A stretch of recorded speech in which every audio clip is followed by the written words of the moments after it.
Madam, जो 8 नवंबर को Narendra Modi PM ने अचानक जो नोटबंदी का ऐलान किया, इसके बारे में आप क्या बोलना चाहेंगे? देखिए, ये भारतवर्ष में आजादी के बाद सबसे बड़ा पब्लिक धोखा है। It is an outright fraud. और दुख की बात यह है कि इसको एक झांसा दिखाया जा रहा है पूरी पब्लिक को कि ये करप्शन और ये ब्लैक मनी रिमूव करने के लिए, हटाने के लिए किया जा रहा है।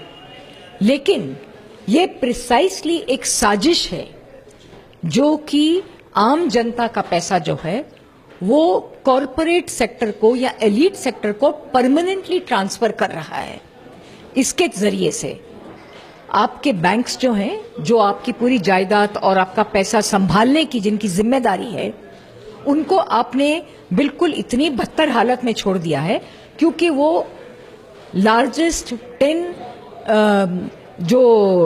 जिन्होंने लोन लिया है वो लोग डिफॉल्ट कर रहे हैं।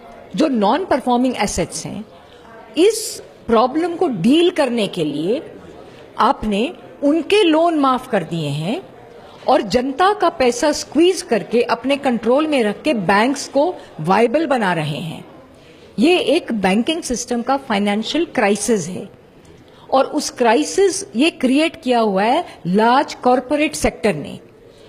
उसको डील करने के लिए पूरी जनता को आपने, इंडिया की जो ऑर्डिनरी जनता है, from middle class to lower classes, आपने उनको सजा दे रहे हैं। और इसके फायदे जो हैं, अभी भी जो लिक्विडिटी सारी बैंक्स में आएगी, इससे और लोन देने की फैसिलिटी होगी। और जाहिर है गरीब आदमी को तो लोन नहीं मिलेगा, और अगर मिलेगा भी, अगर पे नहीं करेगा तो उसको सिर्फ एक ऑप्शन है सुसाइड कमिट करने की। लेकिन जो कॉरपोरेट सेक्टर है, जो बड़े बड़े अदनानी, रिलायंस वाले, अंबानी, बाकी जो और भी बड़े बड़े शख्स, वेदांता ग्रुप जो है, जो आधा बाहर बैठा हुआ है, इन पेटीएम जो कि एक चाइनीज कंपनी है, इन सब लोगों को जितना जो फायदा होगा, और उसके बाद इनको ये फैसिलिटी क्यों होगी, हम फिर लोन पे नहीं करें, डिफॉल्ट करें। तो ये फाइनेंशियल एक ट्रिक है, एक फ्रॉड है to transfer to bail out, कि जो अपने लोन्स पे डिफॉल्ट करता है उनको बेल आउट करने का एक साजिश है। लेकिन जिस तरीके से गरीब लोगों के और आम इंसानों के ऊपर अत्याचार हो रहा है, जुल्म हो रहा है, अब इसका तो सच में एक नास्तिक होते हुए भी हम बोलते हैं कि इसकी जो हाय और बद्दुआ जो लगेगी, वो अल्लाह को आवाज सुन के इसका इलाज तो अल्लाह ही करेगा। लेकिन दुख की बात यह है कि लोग भी इस चीज को इतना बर्दाश्त कर रहे हैं, इतनी सहनशीलता दिखा रहे हैं कि ये सियासत के लिए एक बहुत आसान तरीका हो रहा है।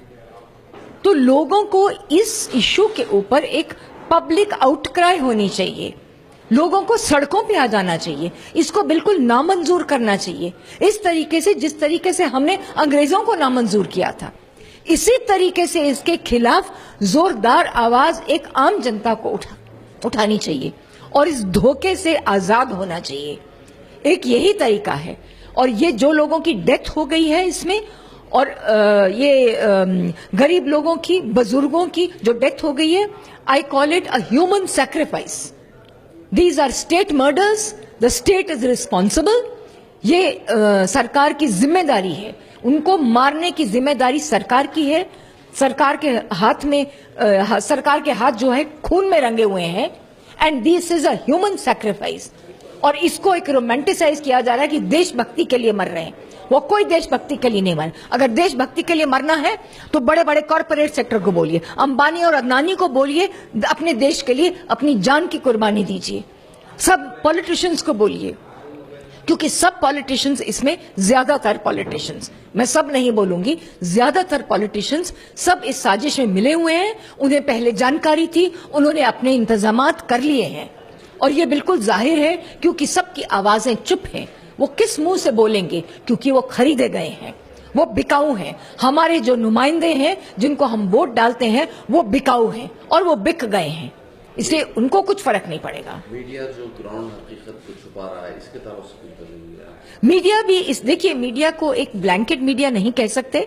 आफ्टर ऑल आप भी मीडिया हैं, और आप अगर ये आवाज ले जा रहे हैं बाहर तक, तो आप असलियत जमीन की आवाज ले जा रहे हैं।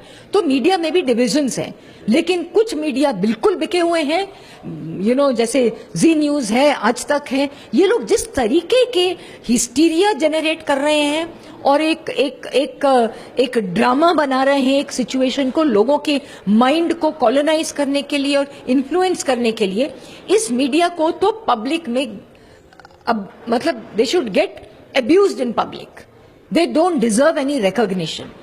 लेकिन बात यह है कि मीडिया भी जो है वो कॉरपोरेट सेक्टर से कंट्रोल्ड है और कॉरपोरेट सेक्टर को इस साजिश में फायदा है। तो जो फायदे वाले लोग हैं वो इस चीज को जस्टिफाई कर रहे हैं, ब्लैक मनी वाले लोग नहीं हैं। जो ऑनेस्ट लोग हैं वो इसको क्रिटिसाइज कर रहे हैं, और जिनको इस साजिश से फायदा हो रहा है, और ये साजिश में ब्लैक मनी और बढ़ेगा, कम नहीं होगा। आखिर में मैं आपसे ये सवाल कर रहा हूँ कि इन जो हालात है, हैदराबाद में तकरीबन एटीएम्स बंद है, बैंकों के पास 4-4 घंटे 5-5 घंटे ठहरने के बाद सिर्फ 2,000 रुपए की नोट मिल रही है, 24,000 का वायदा किया गया था।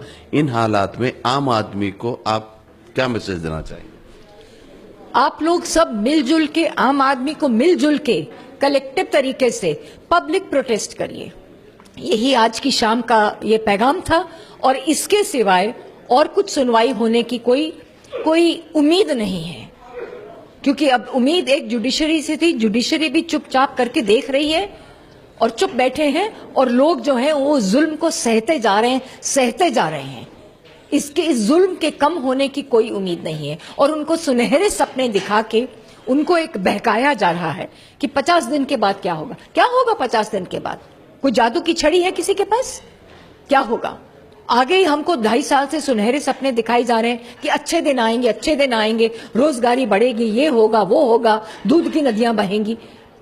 ये सब बिल्कुल सरासर धोखा है, और मेरा पैगाम ये है लोगों के लिए कि इस धोखे में, इस झांसे में मत आए, और अपने दिमाग से बिल्कुल जो हकीकत दीवार पे लिखी हुई है, जो वो एक्सपीरियंस कर रहे हैं, जिसका तजुर्बा हो रहा है उनको every day of their lives, हर दिन, हर लम्हे में, उस चीज को सुने और इसके धोखे में नहीं आए, और यही पैगाम आम लोगों में फैलाएं और इसकी प्रोटेस्ट करें। ये पब्लिक प्रोटेस्ट के सिवाय और कोई तरीका नहीं है। जी, शुक्रिया।